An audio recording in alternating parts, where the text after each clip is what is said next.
Emily pressed her hands nervously against her scrub pockets, her heart fluttering as she walked into the quiet hospital room. She wasn't used to being noticed. She was the shy type, the kind of nurse who preferred staying behind the curtain, doing her job with quiet care. But today was different.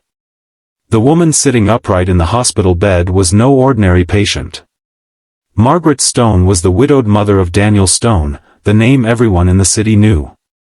Daniel wasn't just wealthy, he was the young CEO of Stone Enterprises, a man who dominated the headlines with his success and cold efficiency. Rumors called him ruthless, unreachable, a man who had no time for anything but business. And yet, here was his mother, a gentle elderly woman with soft eyes, and completely deaf. Emily had read the note in her chart, but most of the staff barely acknowledged it. They spoke louder, exaggerated their lip movements, or avoided conversation altogether, assuming communication was too much trouble. But Emily knew better. Taking a deep breath, she set down the water jug and then, hesitantly at first, began to sign. "Good morning, Mrs. Stone. My name is Emily. I'll be your nurse today." Margaret's eyes widened in shock. Then, slowly, her face lit up with the warmest smile Emily had ever seen. She signed back quickly, her hands trembling slightly with excitement. "You know sign language?" Emily nodded, smiling shyly. "Yes. My younger brother was born deaf.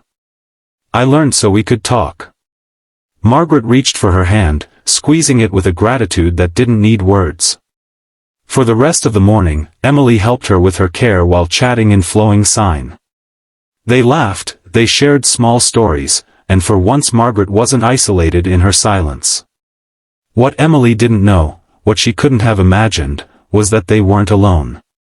Behind the slightly open door, Daniel Stone stood frozen. He had come to check on his mother, already bracing himself for her loneliness, her frustration with staff who never truly saw her.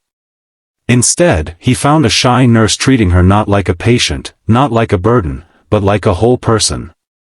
And his mother was laughing. It was a soundless laugh, but to Daniel it was deafening. He hadn't seen his mother that happy in years. Over the next few days, Emily continued caring for Margaret with the same tenderness. She brought her favorite tea when the cafeteria had some, adjusted her pillows without being asked, and signed small jokes that made Margaret's eyes sparkle. To Emily, it was just second nature. To Daniel, watching quietly from a distance, it was something else entirely. One evening, as Emily walked out of Margaret's room, she nearly bumped into him. "Oh. Mr. Stone, I mean, sir, I'm sorry," she stammered, her cheeks flushing red. Daniel studied her for a long moment. His reputation said he was cold, intimidating, impossible to approach. And he did look every bit the powerful CEO, sharp suit, unreadable expression, piercing eyes. But when he spoke, his voice was softer than she expected. "You know sign language?" Emily tucked a strand of hair behind her ear nervously. "Yes. My brother, well, it's just something I picked up over the years." "You didn't have to," Daniel said. "Most people don't." Emily shrugged, her voice quiet. "Most people deserve to feel included. Especially when they're sick or scared. Your mother is, she's wonderful." For the first time, Daniel's hard expression cracked. Something flickered in his eyes, something unguarded, almost vulnerable.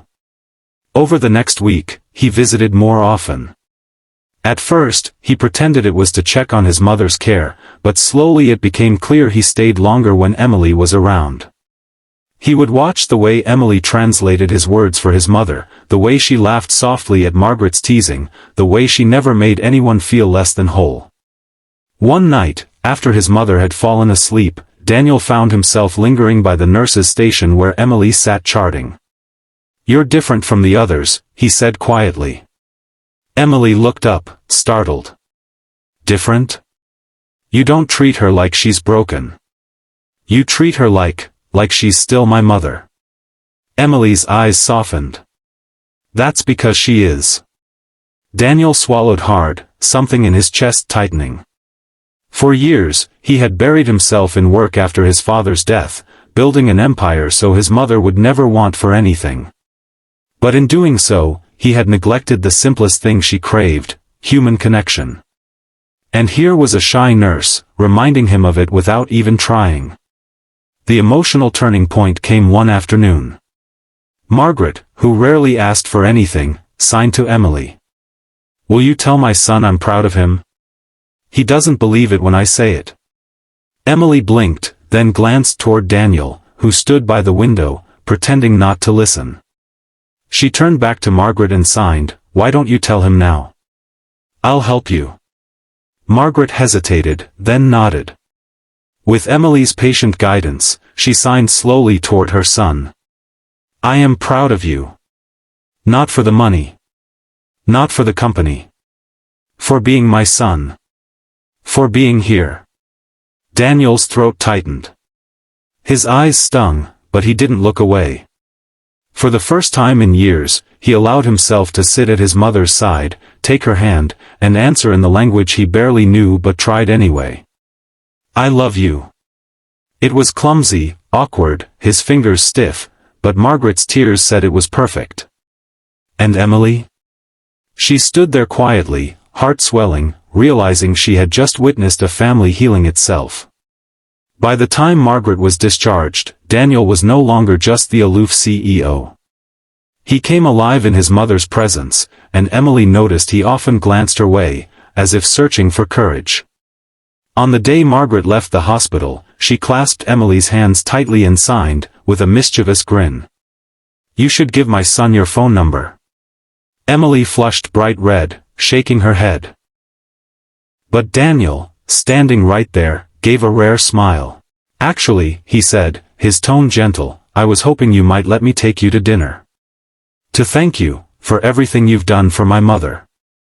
Emily hesitated, shy as ever. But Margaret signed behind her son's back, "Say yes." And Emily did. The shy nurse never imagined her simple kindness would ripple outward, that signing a few words could soften a billionaire's hardened heart. But sometimes, the smallest gestures carried the greatest power. As Daniel walked beside her that evening, no longer the untouchable CEO but just a man trying to connect, Emily realized the truth: kindness had a way of changing people. It could bridge silence, mend hearts, and even rewrite the story of someone who thought they had no room left for love. And in that hospital, where lives often began and ended, a new story quietly started, one written not in wealth or power, but in hands that signed, hearts that listened, and a simple, shy nurse who dared to care.